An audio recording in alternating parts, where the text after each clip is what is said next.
Baik, Assalamualaikum warahmatullahi wabarakatuh. Perkenalkan, nama saya Alpasri Arinindi dengan NIM 4520034. Baik, di sini saya akan menjelaskan tentang problematika epistemologi. Epistemologi itu ialah sebagai cabang dari ilmu filsafat yang mempelajari batas-batas pengetahuan dan asal-usul pengetahuan serta di kriteria kebenaran. Kata-kata epistemologi sendiri berasal dari bahasa Yunani, terdiri dari dua kata, yaitu epistemi atau yang artinya pengetahuan, dan logos atau ilmu, pikiran, dan percakapan. Jadi epistemologi ini berarti ilmu, percakapan tentang pengetahuan atau ilmu pengetahuan. Epistemologi adalah proses untuk mendapatkan pengetahuan. Ketika ingin mengetahui sesuatu, maka kita akan mencari cara bagaimana kita bisa mengetahui tentang apa yang ingin kita ketahui. Itulah yang merupakan hakikat epistemologi. Adapun cara ingin kita gunakan dalam mendapatkan suatu pengetahuan, bukan hanya sekedar cara, yang penting kita bisa mengetahui sesuatu, namun bagaimana cara yang benar. Epistemologi atau filsafat pengetahuan adalah cabang filsafat yang mempelajari dari dan mencoba menentukan kodrat dan skop pengetahuan, pengandaian dan dasar-dasarnya, serta pertanggungjawaban atas pertanyaan mengenai pengetahuan yang dimiliki. Adapun sikap skeptis mengawali munculnya epistemologi. Sebelum Plato, Demokritus dan para filsuf Yunani telah membedakan antara sifat-sifat yang benar-benar melekat pada benda, misalnya ukuran dan bentuk, dari sifat-sifat yang merupakan buah dari persetujuan manusia, atau sebagai warna. Tetapi Plato lah yang dapat dikatakan sebagai pencetus epistemologi, karena dia mencoba mengelola masalah-masalah dasar. Adapun sejarah pengetahuan diawali dengan adanya kriteria kesamaan antara menjadi konsep dasar. Semuanya menyatu dalam kesatuan yang batas-batasnya kabur dan mengembang. Tidak terdapat jarak antara objek yang satu dengan objek yang lain, antara wujud yang satu dengan wujud yang lain. Konsep dasar ini baru mengalami perubahan fundamental dengan berkembangnya abad penalaran pada pertengahan abad ke-17. Adapun persoalan-persoalan pokok dalam epistemologi adalah, yang pertama, soal pengetahuan atau kekaguman sebagai awal munculnya epistemologi. Yang kedua, soal common sense atau anggapan umum atau akal sehat. Yang ketiga, skeptisisme. Yang keempat, aspek eksistensial. Yang kelima, analogi pengetahuan. Yang keenam, metode di dalam epistemologi. Selanjutnya ialah teori kebenaran. Adapun di dalam teori kebenaran tersebut terdapat beberapa teori. Yang pertama, teori korespondensi.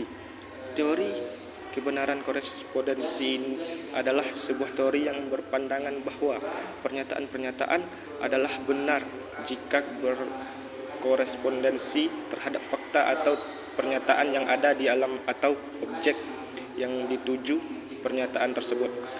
Yang kedua, teori koherensi adalah sebuah teori kebenaran yang didasarkan kepada kriteria koheren atau konsistensi. Suatu pernyataan tersebut benar bila sesuai dengan jaringan komprehensif dari pernyataan-pernyataan yang berhubungan secara logis.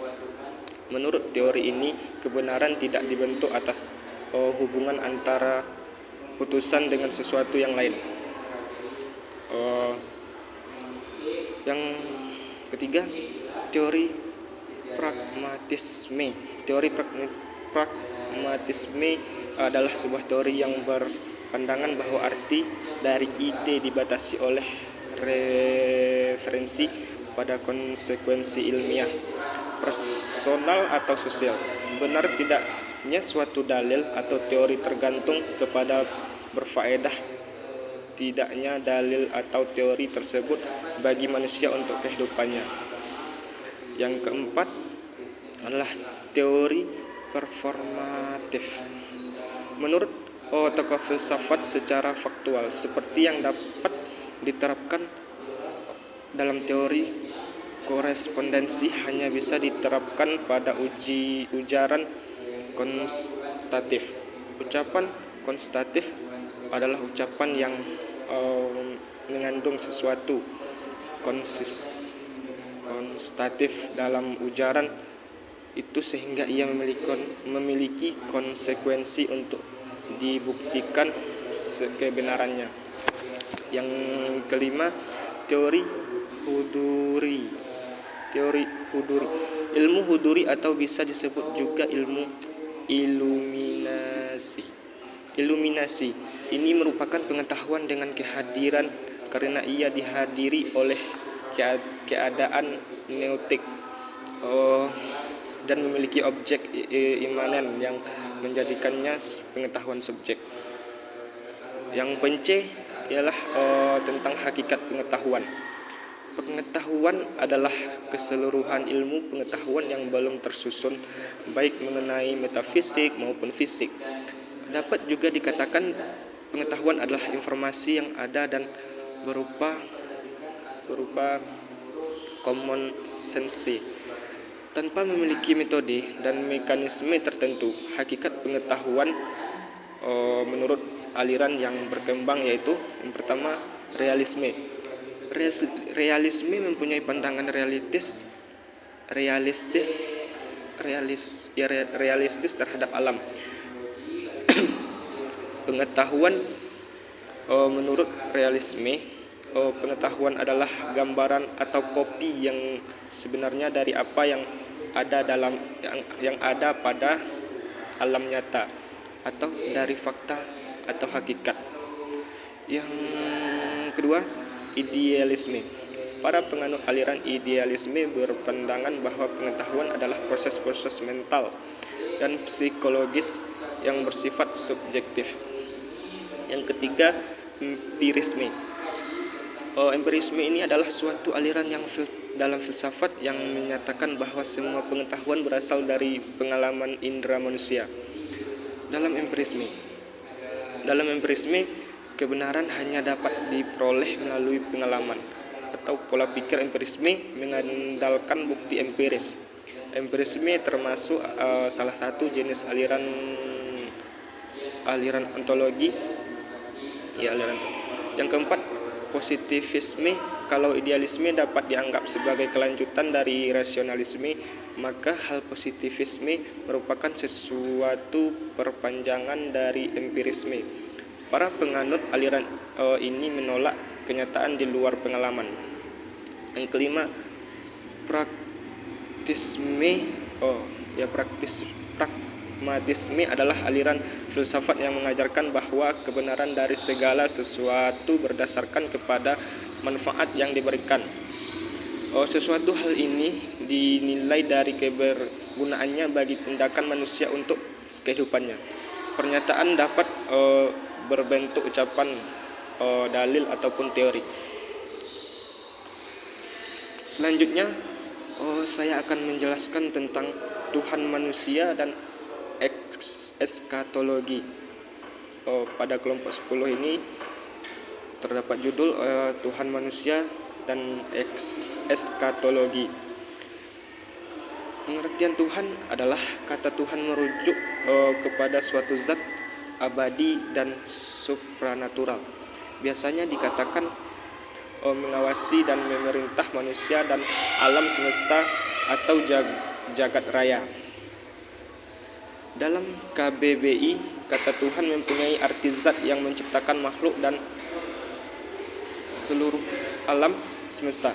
Zat yang wajib disembah, sementara Tuhan dalam pandangan para filosof adalah akal murni dalam pemikiran filsafat, realitas tertinggi adalah ide manusia dan kemestian logis dari pemikiran.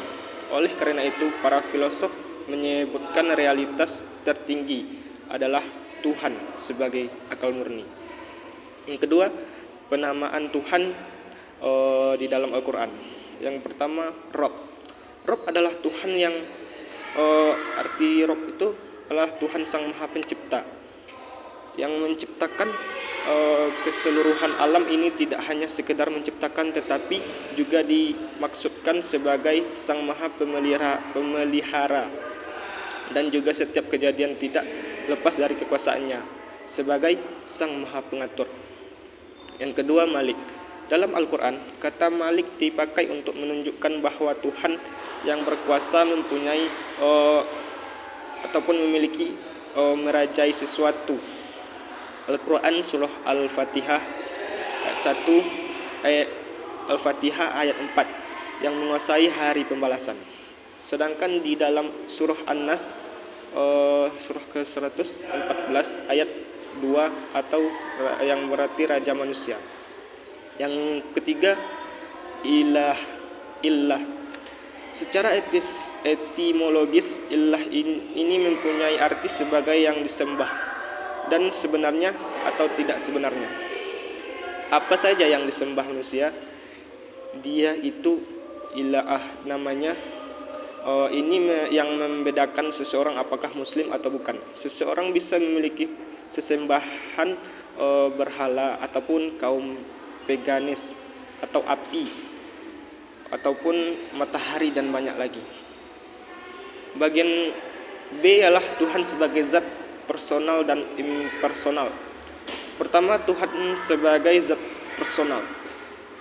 Tuhan menurut Plato menamakannya dengan ide kebaikan dan Aristoteles menyebutnya dengan sebab utama atau penggerak yang tidak bergerak. Pokok pembahasan dalam filsafat agama adalah sejarah kepercayaan umat manusia tentang yang gaib dan argumen tentang adanya Tuhan. Sepanjang sejarah, tidak ada masyarakat yang bebas dari kepercayaan kepada yang gaib. Begitu pula pemikiran tentang realitas yang ada di luar alam telah dibicarakan oleh para filosof terdahulu seperti Plato dan Aristoteles. Yang kedua, Tuhan sebagai zat yang impersonal. Tuhan yang impersonal adalah konsepsi tentang Tuhan yang berkebalikan dari konsep Tuhan yang personal.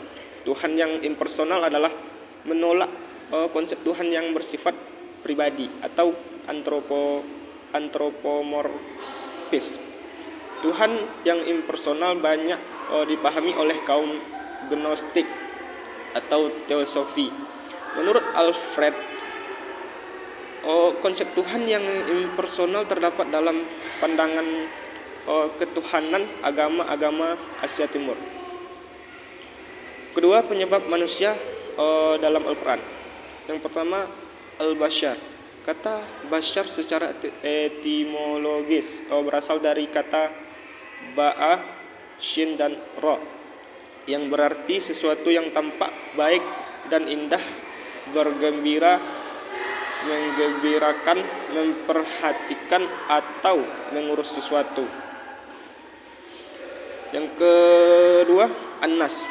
Kata an-nas menunjukkan pada eksistensi manusia sebagai makhluk hidup dan makhluk sosial secara keseluruhan tanpa melihat status keimanan atau kekafirannya atau sesuatu keterangan yang jelas menunjuk kepada jenis keturunan Nabi Adam. Yang B, al-insan. Secara etimologi, al-insan dapat diartikan harmonis, lemah, lembut, tampak atau pelupa. Yang ke C, Bani Adam atau zuriat Adam. Manusia disebut dengan Bani Adam karena manusia merupakan keturunan dari Nabi Adam. Manusia mempunyai dua komponen, yaitu jasmani dan rohani. Poin D ialah eskatologi. Pengertian eskatologi dalam filsafat ialah kajian tentang kehidupan manusia setelah kematian, disebut eskatologi. Menurut Fazlur Rahman, eskatologi adalah zat manusia dihadapkan kepada keadaan atau being yang telah dilakukannya dengan kemudian ia mendapatkan balasan atas semua yang telah dilakukannya.